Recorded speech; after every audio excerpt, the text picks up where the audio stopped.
Egun on guztioi, eta zer baino lehen, mila esker zuen mobidatenagatik esatera, barkamenak aterapenagatik, bai bilera diplomatikoa izan egin ditugulako gaurko izan zehar ere.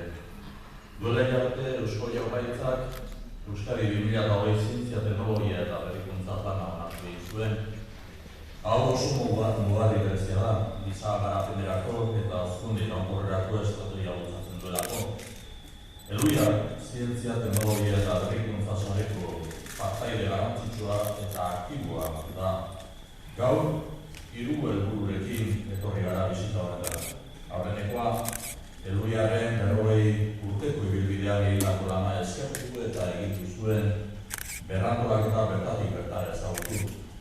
Bigarrena, markatutako erronka berriak gertutik ezagutu, abian dituzuen negozio ildo berriak, Europako deialdien aurrean jarritako estrategia eta hizkuntzen industria sendotzeko hartutako erabakia. Eta hirugarrena, Eluiarrek zientzia, teknologia eta berrikuntza plana garatzeko eta onartzeko egindako lana eta ekarpenak onartu eta eskertu.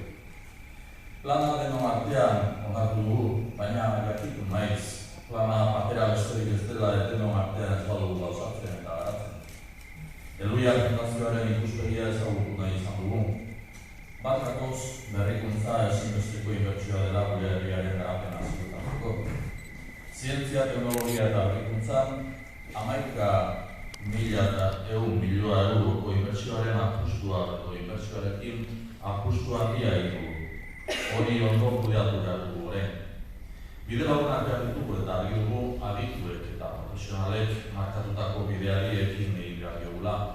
Horregatik, Eluiarren lankidetza ezinbestekoa da Euskadi zientzia, teknologia eta berrikuntzan aitzindari izateko. Beraz, bat gatoz bidea elkarrekin egiten jarraitu behar dugu horretaz.